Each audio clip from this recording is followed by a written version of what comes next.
All right. There's you, the Chariot, in the present. We have the 10 of coins or the 10 of pens. 2 tens coming up there. I've seen a lot of tens in the star. Shit. Oh boy. What is... I just had a look at this as well. We've got the 2 of cups coming up there at the bottom. This is something that's been coming up a lot for people. Who do we have connections with? You know, who's on the same page as us? Who's there to love and support us? Who do we love and support? So remember that. That might be an extra message there for someone, but it's not in your actual spread.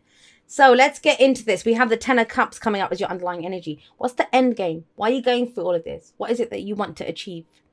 What's the dream, Cancer? What's the dream? Because that's what the 10 of cups ultimately is. Yeah, I know the 10s are seen as the complete. I don't actually see 10s as completions. I see 9s. 9s are, we're done. We've done everything that we can do up until that point. And then the 10 is the outcome of what it is that we've done. And then out of that beautiful outcome, or not so beautiful outcome in the 10 of swords and the 10 of wands, right? We come out with a new ace because then the cycle starts again, right? That's why I say there's never a true happily ever after, because we always want something new. We always want to create something new. Our idea of happiness changes. We want more, right? We're greedy things, human beings. Nothing wrong with that greed though. So with the 10 of cups coming up here, have a look. Blissed out dog and cat in front of the fireplace. What is your idea of this? We all have one. What is it? Now, I feel like you're being reminded to look at this because for some of you, it's changed. And for others of you, you need it. You need to remember why you're doing this when you get into this energy, the 5 of wands. And like I said to you at the beginning, you know, this is at the heart. This is the focus of your, everything revolves around this. So this could be, you know, other people telling them, I get the sense that some of you are going in a different direction. The change of direction coming in here. And this is almost like that, oh shit, what's so-and-so going to say when I tell them that I'm not going to actually be doing that anymore, or I don't actually want to be doing that. Now, this can be other people, like friends, family members, people that we love, who come in and tell us that, you know, hey, you probably shouldn't do that, Cancer, because of, you know, they're trying to keep you safe and they're trying to say what's best for you. But number one, never accept unsolicited advice from anyone. I have a big rule against unsolicited advice. It's not necessary, guys. You know, who's to say that you're on the wrong path? Who can come and tell you that you're doing something wrong?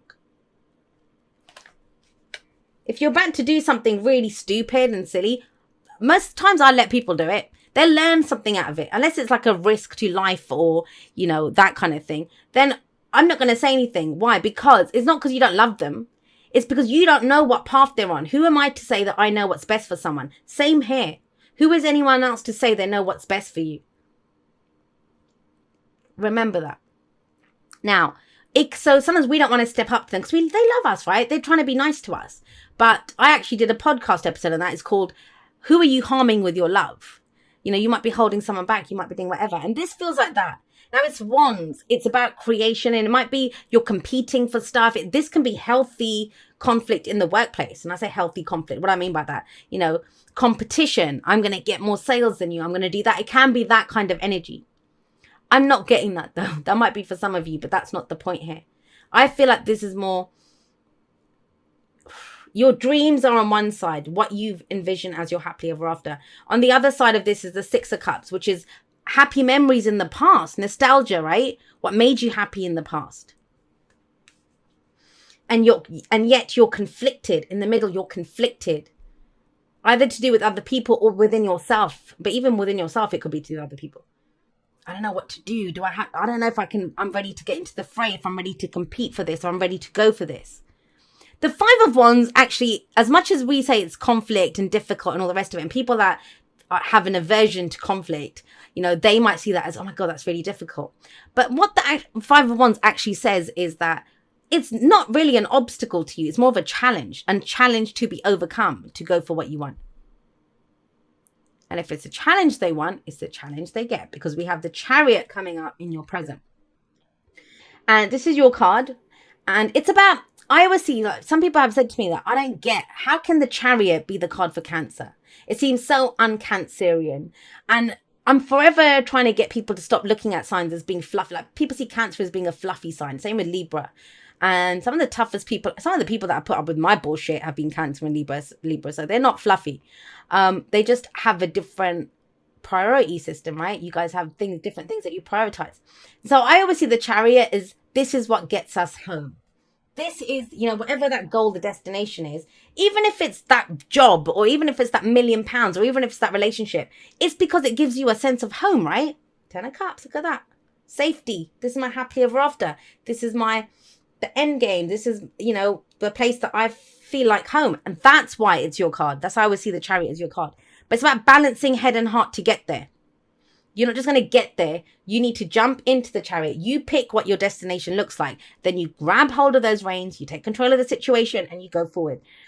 Believe it or not, Cancer. And I know I didn't really talk about the Six of Cups here, but that's the past, guys. I think you've spent a lot of time looking back over the past of when things were happier. But the past is in the past. And that's a double message coming up here with the Six of Cups here, in the past. Does that make sense? Because that's the card of the past, in the past. That's done. We're moving. We're getting the hell out of Dodge. We're moving as fast as we can towards what the new dream is. That can feel overwhelming. 5 of Wands. That can feel like, what the hell am I doing? Why is this going so fast? I know it feels like things are out of control with that 5 of Wands, but there's only one person who has the ability to control this, and that is you, Cancer.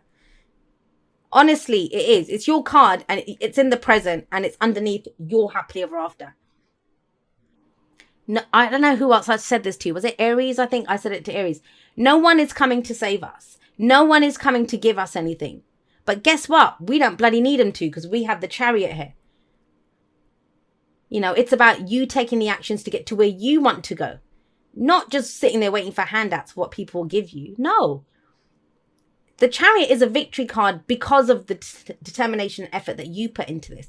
And look at where it takes you.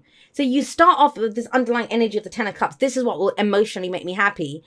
But you get the 10 of Coins coming out of this, which is, this is physical, real world, see it, feel it, touch it kind of security and stability coming in.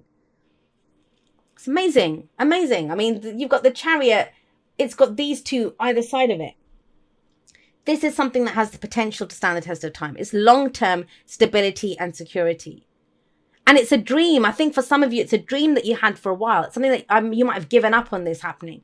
I always see the not always, but sometimes I will see the 6 of Cups as when it comes up, especially a career reading, is I had a dream of this in the past, but I kind of gave up on it because it would be too hard to fight for it. I didn't know if I'd be able to compete for it. But it kind of feels like this week, there's a resurrection of an old dream, or an old dream gets put to rest for good because you've come up with a new one that comes up here. And it's amazing. And this is not some willy-nilly stupid little kind of, just kind of, I don't know, fleeting idea, or, oh, it'd be great if I'm on the lottery. Not like that. This is something that it will be your legacy. It's something that you want to be known by. This is what I want to leave behind. Yes, that kind of big thinking. That's what the 10 of Coins or the 10 of Pentacles is. It's commitment. It's committing to something. But can you get through this? Can you get through this, whatever, internal conflict or outer conflict, whatever it is? I mean, that's the only kind of, have a look at everything else. Amazing, beautiful. But that's what you're focused on. It's going to be difficult. Of course it's going to be difficult. But would it be worth it if it wasn't? And it depends on what you see as difficult, right?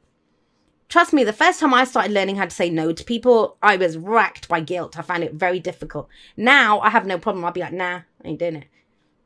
Because you honor yourself first. You honor your dreams first. You honor your goals first. And look at your advice. They started off by showing you what is your dream, what's the end game, why are you doing this? The advice is the Star. Healing, new beginnings coming in. It's card for Aquarius, actually. Some of you might be dealing with an Aquarius, but remember, the signs don't own the cards. They just lend their characteristics, or they lend their energies to them. And this is about, you pick your star. You pick your dream. You pick your destination. And once you pick the star, sometimes the downside of the star is, and that's what this might be, is you might think it's childish to go back to that dream, but it isn't. Because sometimes we look at the star and we think it's too far away, I'll never get to it. You have a Chariot that can get you there. You have great energies coming up here, guys. Great energies. And I want you to own it. If you don't want to get into a fight, if you don't want to compete, if you don't want to do that, well, Yeah, but you know, that's the only thing that you're focused on. Is it really going to be that difficult? Do they have your chariot? Do they have the dream? Do they want it as bad as you do? Do they understand what it is that you want? They don't need to. It's your dream. And that's what the star says. You pick the star that is your star, and then you let that guide you. It's the hope that comes from a new beginning. It's the hope. You don't have to look back. This is about looking forward now, moving forward, facing forward, following that star, going to a new destination, starting something new. This really does feel like drawing a line under the past once and for all, and not like judgment. Like, there's nothing brutal here or transformative. It's just, I'm ready to move on. I'm ready to go to something new. But not everyone's going to be on board, but they don't need to be. It's one of those kind of get in or get out the way kind of jobs. Okay, so this is very, all right, interesting card that comes up, especially considering that there's the 10 of Cups and the 10 of Pentacles. So we have this. Physical touch is important. For some of us, nothing is more important than a tender touch. This might include a pat on the back or giving a hug to someone who needs it. So what I immediately thought of when I saw this, especially with the chariot, can be travel. It can actually be travel, moving somewhere, going somewhere. And if you're in a long distance relationship, or, you know, we'll use that as an example. Person makes you happy, you're committed, right? That's your happily ever after. You're willing to do that. Now, the struggle then is that, can I move there? Can I go be somewhere else? Can I do this? Because remember, this is a happily ever after too, but this is physical security and stability. There's something that's been a dream. There's something that's been nostalgia around this. And it's time to get in your chariot and make it a reality. Make it a reality. And it feels like only you can do that. Only you can do that. But yeah, physical touch is important. If we're moving away from that, this can be when there's intimacy issues sometimes. You know, we need a little bit more kind of touch and feel, and not just in the bedroom, but, you know, hugs, that kind of thing. It doesn't have to just be romance as well. We're talking about with friends. Sometimes we need other people around us. We've been spending too much time alone. Let's not fight, right? Let's just go bloody grab a pizza and watch a movie together. It's that kind of energy.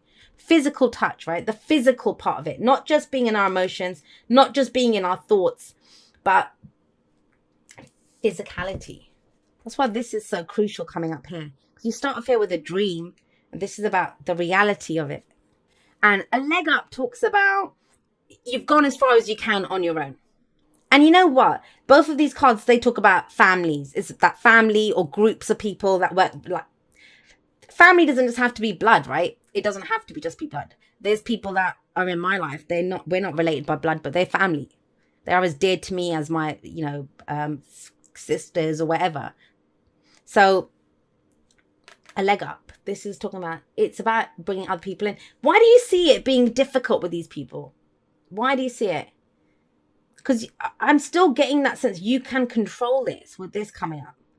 Control, but you balance your head and heart. There's a card actually in Alice the Wonder. I don't know if you know the Oracle deck, Alice the Wonder. Sometimes I pick up energies in other Oracle cards. Yeah, I know, it's weird.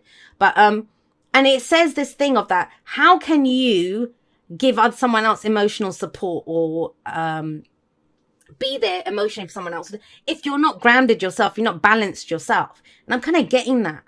It's almost as if, I don't know if you ever see, I don't know if any of you have ever owned a dog, and I guess I'm thinking that because of him, but if you're very aggressive with a dog, if you kind of get all angry and aggressive, that dog almost, it's like you're feeding the energy of that dog. It will come at you with aggression. But if you're very calm, no matter what that dog's doing, it will calm down too, because it doesn't get anything of you to feed. And I kind of get that sense with you. I don't know why. It's kind of coming in here as well with that. So a leg up. There are people that can help you, but that's where you're hesitant about other people for some reason with that 5 of Wands there. And look, you got fork in the road. Especially with the chariot coming up. That's the whole thing with the chariot. You make both the horses, or you have to control them to go in the same direction. So does your head want to go in one direction? Does your heart want to go in another? You can't do that. If there's a fork in the road, they can't go in separate directions. You're not going to end up anywhere. You'll rip the chariot in half. So it's about being on the same page, but about making a decision. And I want you to own it. If you're at the fork in the road and you can't decide which way to go, or you don't want to take control of the chariot or whatever, that's fine. That's a valid choice too, but own it. Own it. I see too many people that get that kind of energy and they don't pick. And then they say, oh, nothing ever happened. And it's like, well, hang on a second. You were at a fork in the road. I didn't know which one to pick. I didn't want to go the wrong way. But that was still a choice to not make a decision, right?